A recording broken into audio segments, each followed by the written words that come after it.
All right. So I'm proud to announce that I've got on the show tonight fellow Eastern Kentuckian, also from my hometown of Hyden, Kentucky.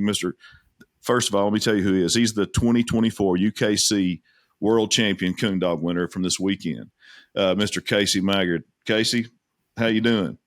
Doing good. Glad to be here. Thanks for having me on your podcast. Well, we're just a few days out from you winning. How's it feel? Man, Has it sunk in yet? I guess, I've had several of my buddies ask me how's it feel now, or if I've realized it yet. I guess so. Man, I've had so much support and recognition. All my friends and family, everybody that's reached out and congratulated us. It means a lot.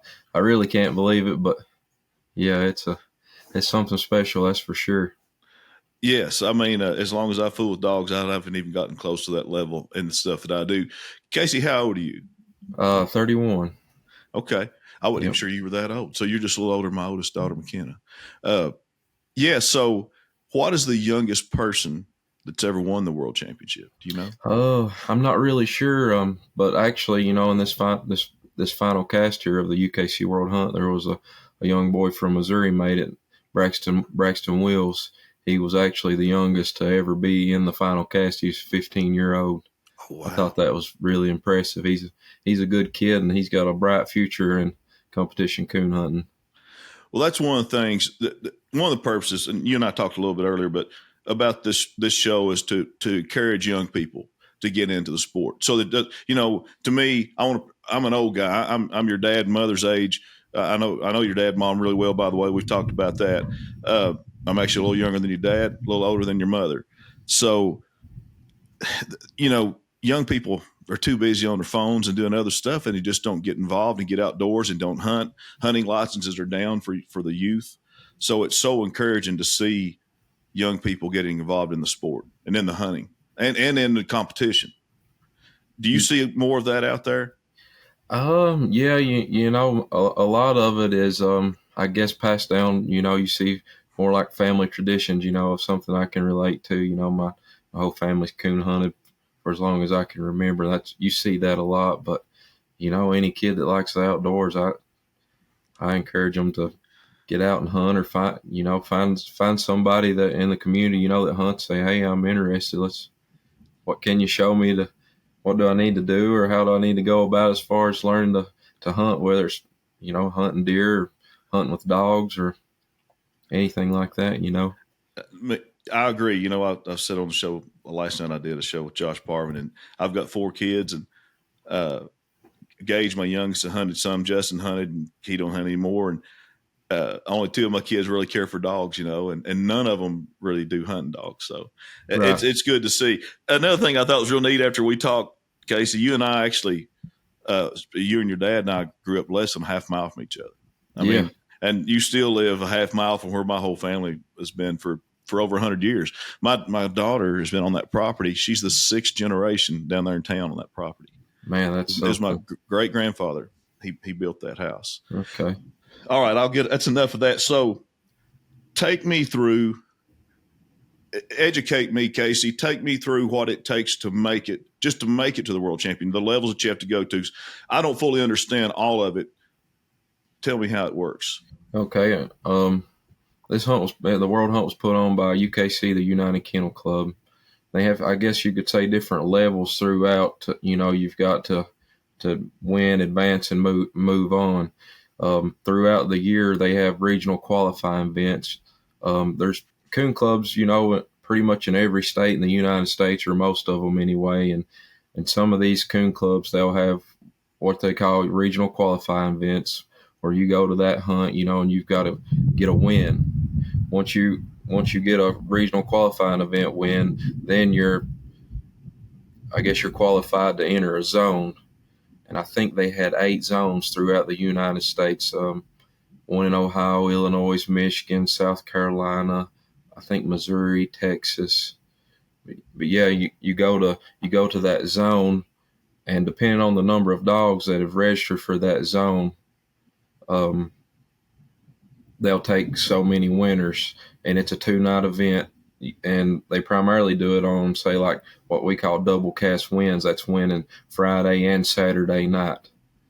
Or if not, then they'll take the winners that had the high score of an individual night, which is how I was able to advance. And from there, you make it to the top 108. Usually it's a top 100, but now I guess just the way the numbers came out, it was 108, Okay.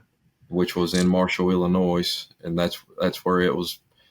It was a 3-day event. We started with 108, down to 27, down to 9, and then the final 3 cast.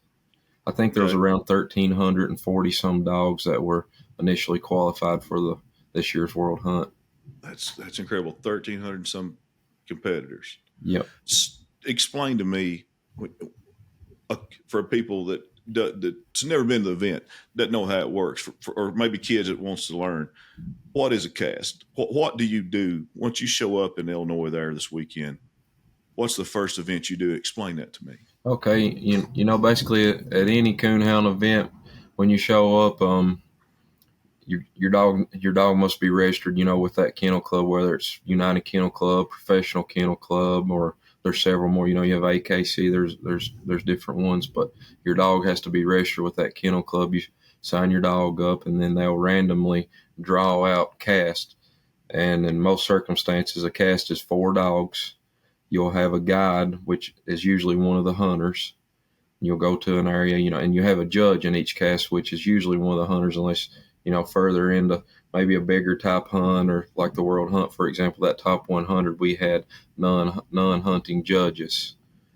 Okay. What does that mean, a non-hunting judge? A non-hunting judge is a guy that goes out, you know, and he's kind of the leader of the cast, you know. He's a scorekeeper is what he is, you know. He makes all the hunters and the hounds have to abide by each kennel club's rules, and it's a point system, you know. And at the end of the hunt, in this situation, the casts were 2 hours long, and the dog with the most plus points win the cast. And there's so many different rules into it, but plus points is, say, if you know, you got to know your dog by its mouth or voice, and a dog with say the dog that barks first, you know, they're going to get 100 points.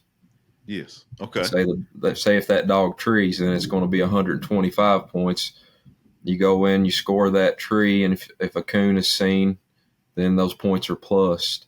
Say if this tree has a big hole in it and you don't see a coon, it's a place of refuge, then you get circle points. You think there could be a coon there, but you're not sure. Or if you go into this tree and it's obvious that there's not a coon in it, then you would receive minus points.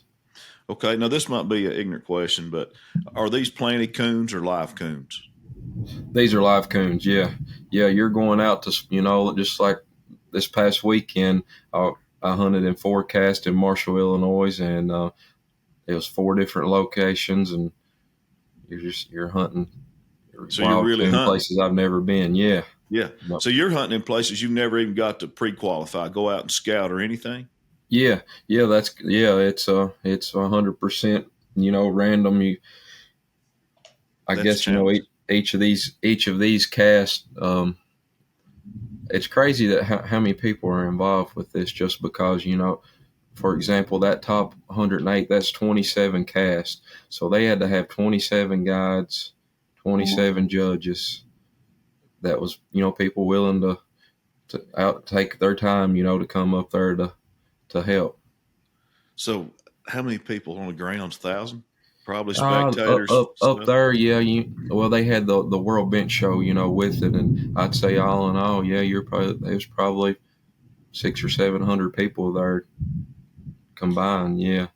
No, a bench show, is that just like a regular dog show, or showing for looks? Yeah. Yeah. Okay. Do you do that much? That's something that I haven't done. No, okay. I'm not familiar with it. I've seen it and stuff. I'd like to try it, but we're more on the hunting side aspect of it, I guess you could say.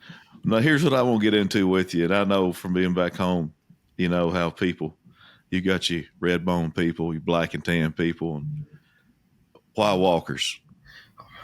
Well, I can't really answer that. You know, growing up, my family, when I was little, in our kennels, it was always red bones. Really?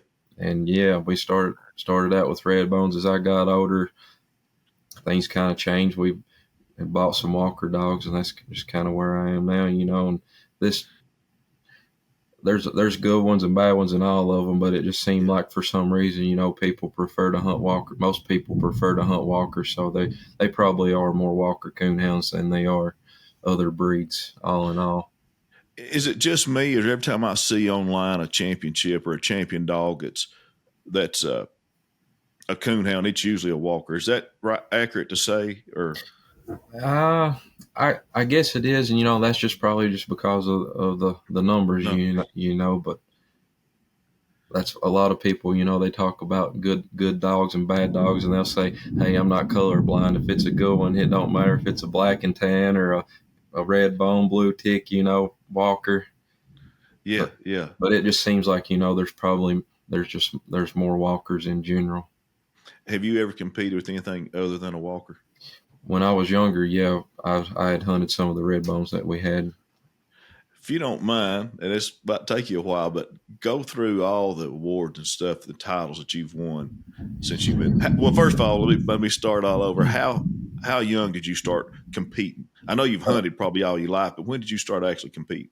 I'd probably went to my first hunt. I was around 10 or 11, local UKC Coon Club here in Leslie County. Okay. I didn't really go to many hunts. I went with my uncles, maybe on the weekends here and there. But as I got older, I got my driver's license. I went to a few, but as far as, serious competition hunting, I really didn't go to many until probably the last 5 years or so. And again, we've talked about this a little bit, Casey, before, but it's getting to be a big money market, isn't it? I mean, there's quite a bit of purse. Big size purses in these competitions. Absolutely, yeah. Just like this hunt here, we were fortunate enough to win $10,000. That's a lot of money, for a coonhound. But other kennel clubs, you primarily hunt for money. PKC, for example, they have, any weekend you can go to a competition hunt where you can enter for $35 up to, they'll have hunts. $4,000 entry fee, $6,500 entry fee. Jeez. So now, since I got you off track there, let's go through your resume. Tell me the titles and stuff that you've won so far, the big stuff. Well, this one here is by far this one tops everything. The UKC World Hunt that was a goal, everybody's goal. If you competition coon hunt, but other than that, I've won the Fall Super Stakes Championship with the dog that I'm hunting now. Okay. That was back in 2021. That's in PKC. And then they have these other hunts they call Pro Classics, which are money hunts. I've gotten the final 4 of those and won several of them. I don't know, total money wise, I've probably won, I guess, $80,000 to $90,000 total. So could a man almost quit his day job, or you got to keep plugging? There's guys out there that like to own top hounds, and they'll pay handlers to hunt for a living and go to these hunts. I joke with my buddy all the time. This past 2 weeks, I was gone both weekends, and I was ready to be home after this. And there's guys that love to do it and love to travel, but a couple of times a month's plenty for me. The hotels get old, don't they? Yeah. It's you put the miles on a vehicle and you're in different states and stuff. It's tough, but yeah, there's guys that do it and they make a living out of it. If you got a good enough hound and put the time in, you're going to win, and it could pay your way. That's for sure. I assume that you always handle your own dogs, correct? Well, it's more of a family type thing. My Uncle Jack, he everything that I hunt, he owns. But okay, do you take turns handling, or you just one of you handle it to competition? Jack don't really competition hunt much anymore. He keeps up with it a lot, But as far as that, no. We actually have another fellow that hunts for us too. His name is Eric Pide. He lives in Southern Ohio, and he's been very successful over the years. And it's either him or myself. He has a dog up there he's hunting right now, and I have this female that I'm hunting. But yeah, we've traded back and forth and stuff. Interesting. Is those dogs adapt pretty easy to different handlers? No, that's Yes, kind of, mate. a lot of people ask me about this dog here, Lacey, how she is towards other people. And, I guess when we first got her, she wasn't used to someone else, that she was used to the people that had her then. And it took her a while to really come around to me. And she's still that way to this day. My buddy Eric there, she likes him. There's certain people that she don't like. She enjoys it. She likes my wife. I always say that she likes women better than she does men. Yeah. It seems like, I don't know anymore. Most of these hounds they've changed a lot. They're more, I can't really explain it, but I guess they're more worried about who's taking care of them every day. That's who they want to perform for. That's interesting because, some of those old dogs, those lions are just bred to hunt, and that's all they cared about. Yeah. Is that fair to say? Yeah, but now it's crazy, man. If you sit down and you pay attention to a dog and you spend a lot of time with it, they've got a personality, and they want to please you. And when you form that bond with a dog, it just makes it that much better. See, that's me. I train retrievers and hunt with them and stuff too. And to me, that's what it's all about, is that bond you build as a team. Absolutely. Yep. In the retriever world, you're always communicating with your dog at a distance. You're casting it left, right, back, to go find birds. Anyway, it's. I know there's a lot of similarities in dog training. I'm sure you and I probably have some of the same philosophies, but then when you get a little more advanced, it's the treeing and the retrieving is a whole different, just a whole different way of Yeah. a whole different method, I should say. So let's talk about your dog a little bit. How'd you acquire this dog? Well, actually, I was at a hunt one weekend in southern Indiana, and I actually drew out with a good friend of mine, J.R. Gray. And it's rare that you go to a hunt that far away and you'll draw someone that lives that close to you. He lives actually in London. I was going to say Clay County a bit, but yeah, we drew. We actually drew another dog that was from Clay County over in Oneida area, a little female. She was, I guess, 15, 16 months old at the time, first hunt she'd ever been in. And man, she just put it on us. And she was actually out of his stud dog, which his name is Rackham Willie. He's won the UKC World Hunt. And I told that fella, I said, I don't know what your plans are with that dog, but if you decide to sell her, we would be interested in buying her. And it was, I guess, a month or so later, he had contacted me. He said, I think I'm going to sell this dog if you'd be interested. And he priced her, and I went straight and bought her. We talked about it. We went straight and got her before he changed his mind. And yeah, and that's how you got her. Yeah, that's how we got her. And I assume her being that young, you had to do some finish work on her, or no? Yeah, she was. She's running tree and coons good and doing. A lot of the stuff that how you want these dogs to perform, I think is it's genetics. A lot of people, they breed for certain characteristics, traits that you want to see, and she had a lot of natural ability, but as far as she was started well, but as far as finishing her up and putting a lot of hunting on her, a couple of good seasons, that went a long way.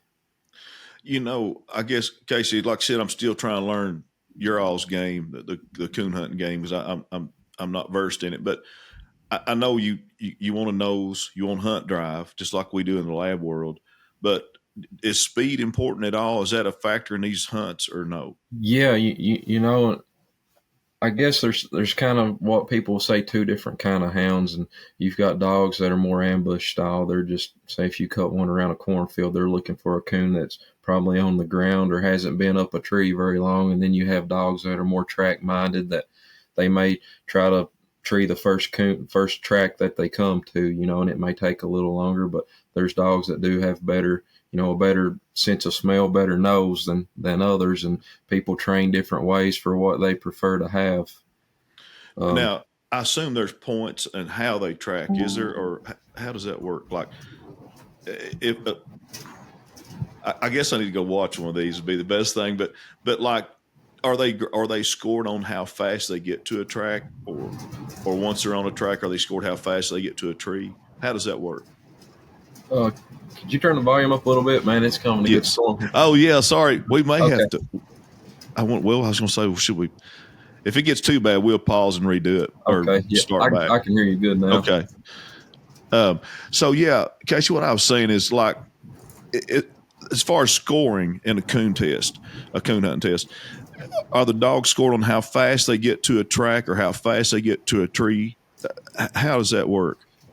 Yeah, I guess in a sense they are. It's about the dog that trees first, Okay. that gets the most points, and then say for like this in the UKC, the dog that trees first, they'll receive 125 points, which the handler has to call their dog treed. So say if I tree my dog first, it's 125, and then the next is 75, then 50 and 25. But so does that mean you got to be moving with your dog, or are you seeing it on a GPS?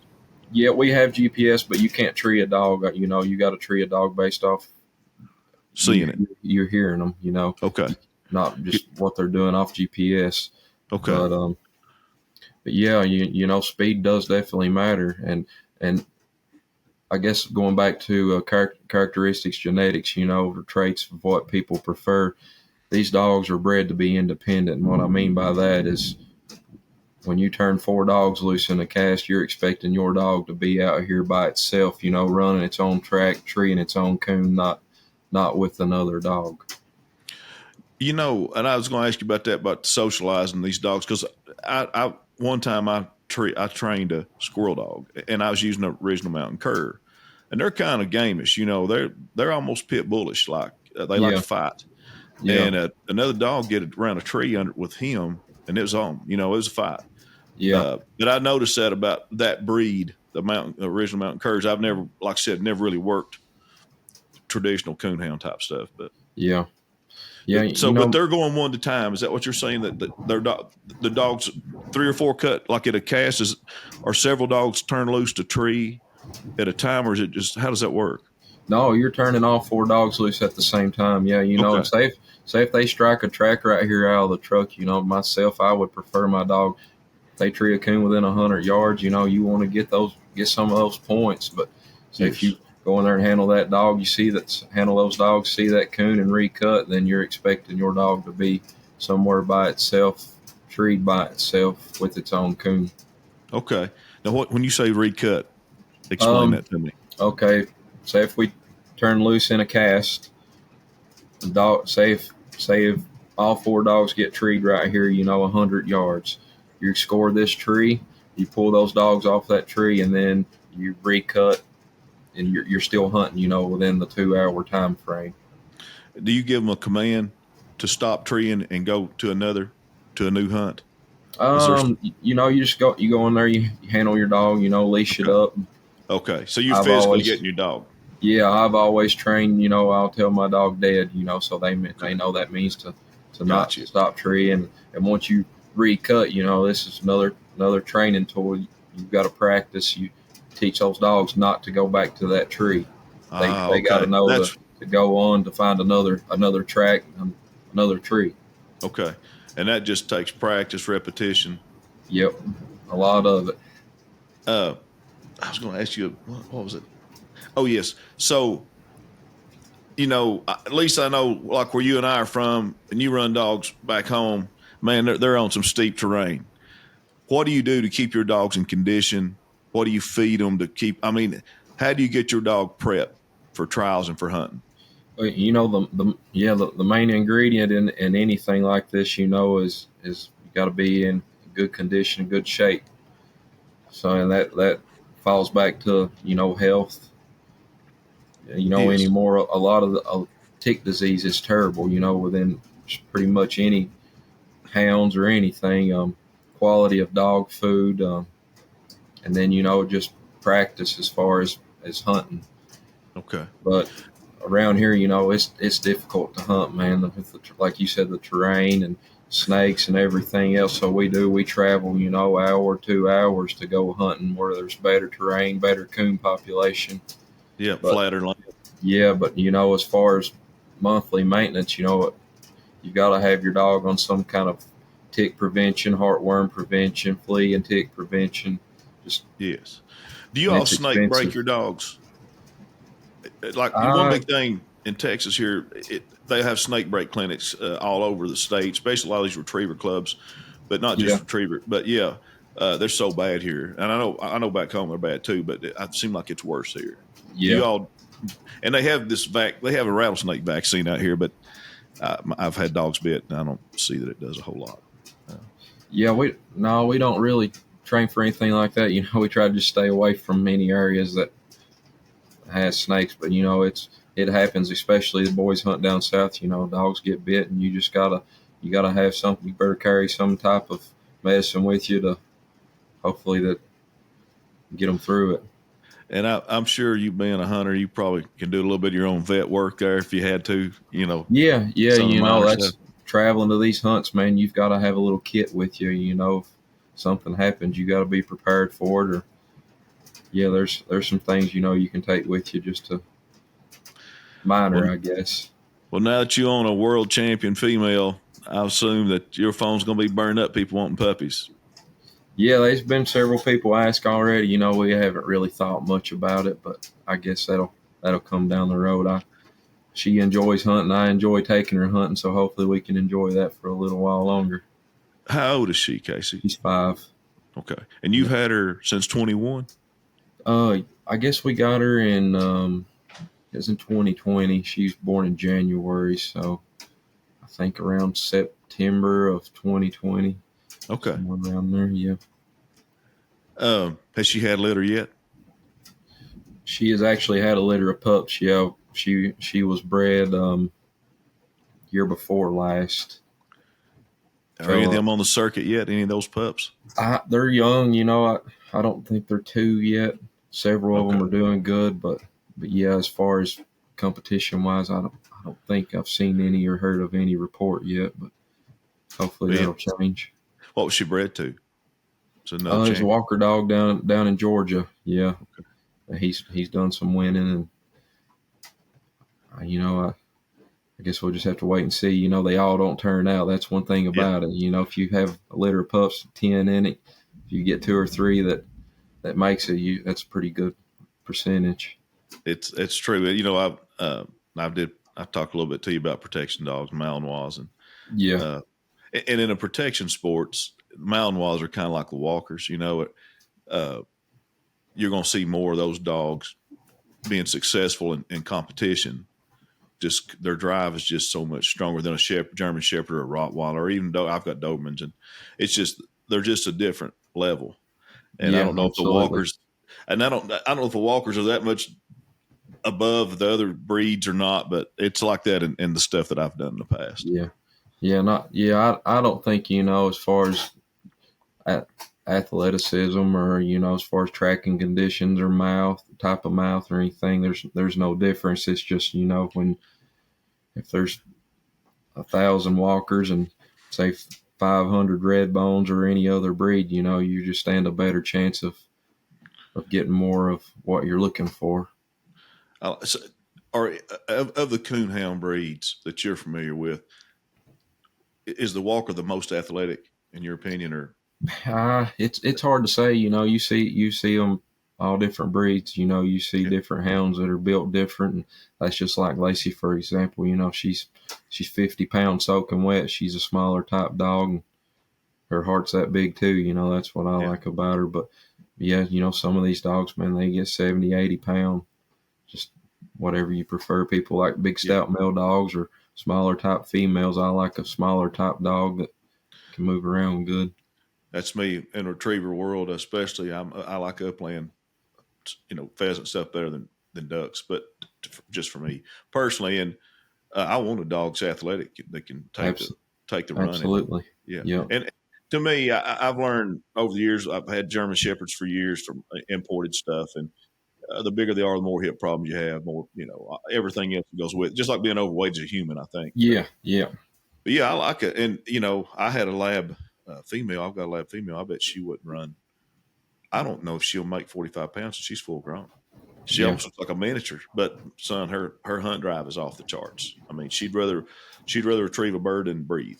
Yeah. And I love that, you know. Yeah. So and I assume then in the coonhound world that drive is so obvious when you see these dogs. Like when that tailgate drops, they're on, I guess, right? Yeah, that's what you're looking for, something that's got one thing on its mind, and that's going to tree and a coon. So if you turn it loose, it goes in there and trees a coon. You pull it off that tree and turn it loose again, it's looking to do the same thing. Yep. And the stuff that I fool with, me personally, I like finding a dog that has an off switch that can, like, when the tailgate drops, it's gone. It's fired up and it's just wired up. But when it's not hunting time, that they can actually be calm and have some sense. Yeah. You see that a lot in the coonhounds breeds. Oh yeah, especially in different breeds. Some dogs are just wired different, and I guess it falls back to genetics. Some they're more naturally hyper, I guess you could say, and some are more laid back. Yeah. It's definitely like that in the retriever world. And that falls back to everything as far as kennel manners, and how you haul them around. That's one thing that's super important is, if you're traveling, say to Illinois, for example, and you're staying there 3 or 4 days, that dog's got to be able to rest good, and handle that trip and eat good, and just maintain itself over a period of time. And that means a lot. Yeah. And I'm sure you prepare and condition your dogs for traveling, getting them used to being in a dog box or whatever. Yeah, absolutely. When you're out here preparing for a hunt, you just got to prepare for everything. You got to put that dog in every scenario or situation that it's going to see when it's in an actual event. Do you have cousins or family members that are also have won championships? My uncle has won. He's won several hunts, in the past, and his brothers, my other uncles, they've also been successful. They don't hunt as much as they used to, but it's still, they all keep up with it. And just like this deal here, man, they're all tickled to death. They're excited about it. Yeah. Well, man, Casey, I tell you, I'm proud of you. We don't have a lot of famous people come out of Leslie County. We got Tim Couch and the Osborne brothers, who ironically wrote the recorded Rocky Top was the Tennessee State song, and they're from our hometown in Kentucky. You got to love it. But and you and I are both University of Kentucky grads. I'm proud of that. I got my youngest son's down there now. But man, it's a pleasure having you on here. I can't imagine being that successful at a young age, and I hope this is not your last championship. I hope to see you some more, and hopefully I'm interviewing you again for your next one.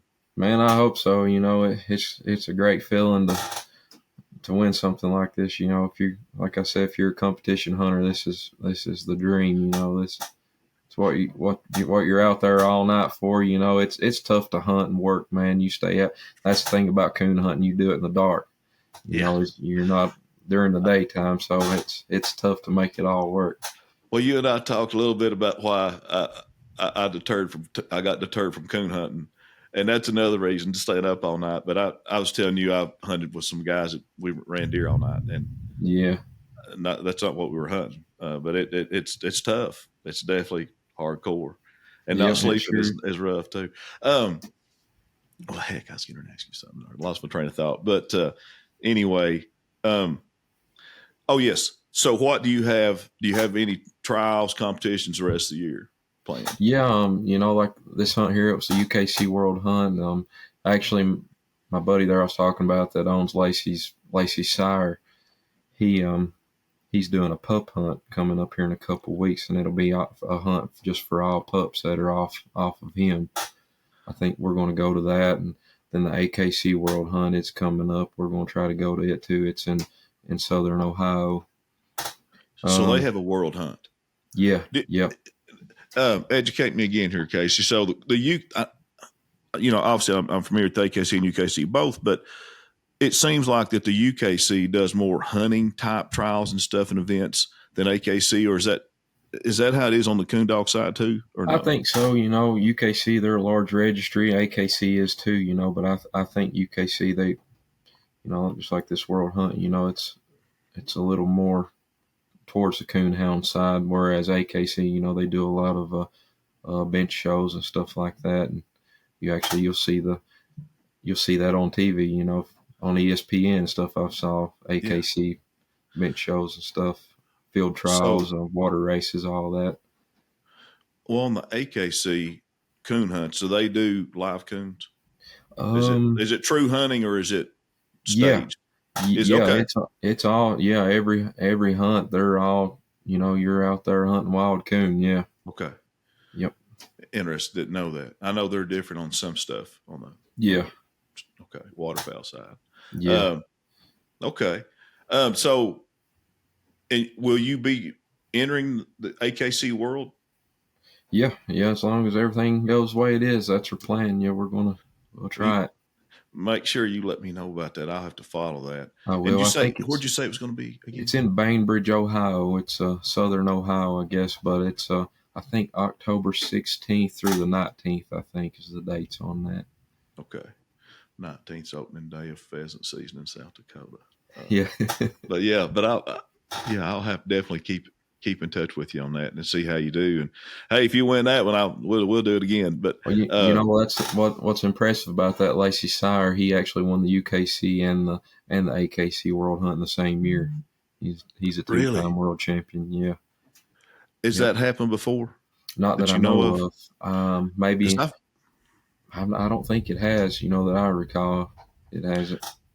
I started following your dog's sire on Facebook there, Yeah, and man, it's impressive. And I saw that competition with all of his pups. yeah, That'd be something to see yeah. because he's thrown a lot of champions, right? Not necessarily world champions, but he's thrown a lot of successful dogs that I Oh can yeah, out yeah. about. As far as monetary value, pup earnings hits $1 million. Yeah, his That's pups has insane. won over $1 million. That's insane. And he's in Ohio. The No, he's actually in London. Yep, oh, yeah. your This dog boy here, sire. yep, I've grew up with him, coon hunted with him for I don't know, Who 15 is years that? now. We've been good friends. Who would that be? I know a lot of people in London. Um, J.R. Gray is his name. Okay, His all of his family's from Clay County. okay. Yep. I'd have to know some of them. I can't think of who. I mean, I know a lot of Grays from Clay County, and Yeah, like everybody else, obviously, Leslie County, Clay County people always moved to London. yeah, I didn't, but that was always the trend. right. Well, anyway, well, hey, man, it was a pleasure having you on there. You tell your parents hello, and I'll be following you and keeping up with you now that I know a famous person in the dog world, and that's why guys like me do shows because we're not as good as guys like you. So we have to have guys like you to talk to. But man, I really appreciate it. I learned, I'm a trainer. I learn from people like you and everybody on my show. I actually try to learn something from. And Oh, absolutely. Yeah, if anytime you're dealing with training dogs, you can take something from everybody and add it to what you're doing, and it'll definitely help. and no two dogs are alike. That's a fact. You could Yep. have a litter and have 10 different dogs, 10 different personalities, and it's Yeah, something yep. else. These hounds, all these hounds, they're definitely like that. And even Yeah. back to what you're doing, it's very relatable. Yeah, little quirks, little things something to spook them. Yep. I try to socialize pups, as soon as I get them and get them exposed to every possible noise and thing that they can see. And I don't think there's enough of that you could possibly do. And it makes a difference. Otherwise, you get a dog in new surroundings and it'll just freeze and whatever. That's, yep. And I'm Yep, sure you all have to absolutely. do that too, right? You got to get those dogs used to other dogs and trucks and different. You're always hunting in a different area. Yeah, yeah, that's the main thing. Hauling a dog, man, they've got to be used to that. And hunting different terrain. Whether you're hunting around crop fields or in big woods or more Yeah. hilly type terrain. You've got to expose them to all of it. And so in the competition, you're you're either in crops, timber, high grass. I mean, whatever. Yeah, I mean, I know you're probably eventually going to timber, but I guess you see it all, don't you? yeah. Different types of terrain. The main thing is, you got to hunt around woods. You got to hunt around trees for dogs to tree coon. Tree. Yeah. But yeah, it's all different terrain, and that's one thing I like about most of these competition hunts. They like to have them in good locations where coon population is pretty good. That makes Yeah. it a lot nicer. When you're scoring on multiple coon. Casey, this is probably better than me. And I think when a dog can see more game, it keeps their drive up. You know, the hardest thing I ever did, I trained antler dogs for a long time and trained quite a few. And the hardest thing about training a dog to find antlers, there ain't many of them. Yeah. You Yeah. know, so you might walk 3 days and not find a shed.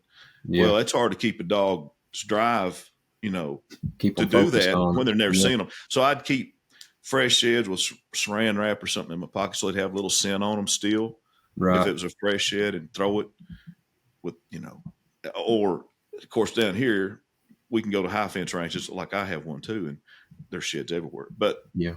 it was just so hard. So when you take a dog and hunt it, and there's no game, man, it hurts their drive, I think. Yeah. Yep. And you know, that's another thing too. You know, you're training these dogs to focus on one thing, whether it's coon or whatever else. And you've got to train them. If they tree a possum, you know, they got to know that they're not allowed to do that, or run a deer or skunk or whatever, fox. You know, they've got to be taught what's right and what's wrong. That's so, yeah. When I run beagles back home, they'd run deer. So you trash break them, I guess, kind of. Yeah.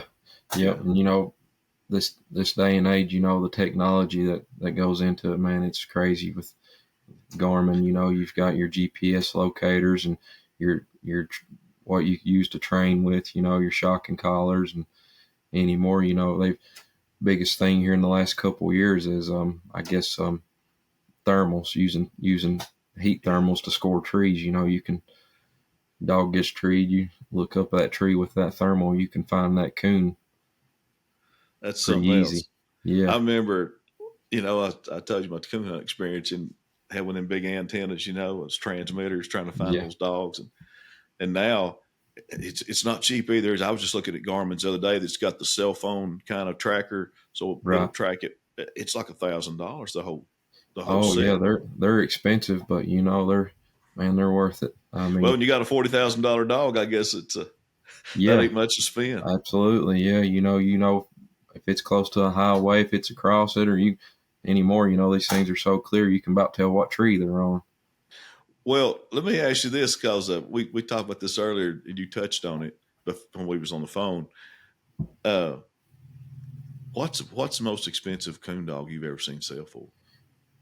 I guess $100,000 would be most I've known of someone paying for a dog. But you know, Gee. it's people have different hobbies, whether it's bass fishing or bird dogs or coon dogs. You know, and the way it is now, man, if that dog's good and successful, it don't take it long. It can win that much and a whole lot more back. That's amazing. That just blows me away. Yeah. Maybe I'm in the wrong breed. I need to Oh yeah, maybe come let you train me. It's crazy. That's for sure. Wow. Yeah, my dogs break me, and like you fellas are making money. This I might be on the wrong side. It's Well, tough hey, though. so yeah, I know it's not easy. I believe me. What you've done is a great accomplishment. Well, you know, as long as I fool with stuff, I've never ever even got close to that kind of level. That's impressive, very impressive. Well, hey, we've I guess we'll hop off here, and I'm gonna keep up with you, and hopefully I'll get to interview you with another championship. You're young. I hope you do a bunch more of these. That sounds good. I sure appreciate it. Yeah, y'all. That's what I always say. You know, people call and wish you luck in these hunts and stuff. Man, you need all you can get. It. You got to catch the right breaks and all that. I mean, It's got to just go thinking your way. how many people you compete against is just hard for me to even fathom. I mean, a field trial event, which is pretty high end stuff on the retriever side. Yeah. You know, that many competitors. That's just amazing. Yeah. Well, that's like, you know, UKC, they put on a big hunt every year. It's in Richmond, Indiana. They call it Autumn Oaks, and it's a three. Well, basically a week long event. But you know, the Autumn Oaks itself, it's like a 3-day event. And, they'll hunt 600 dogs that weekend. There's Jeez. people coming from all over the United States to hunt in that one hunt. When do you go to that one? Yeah, we usually go to it. I didn't go to it this past year, but normally we'll go. If we don't hunt, we just go up there and hang out. You know, they've got a lot of vendors, and it's just a good Yeah. thing to go check out. Well, I've got me a dog trailer now. I got a Jones I had refurbished. It's just a 6-hole, but I've got it in good shape.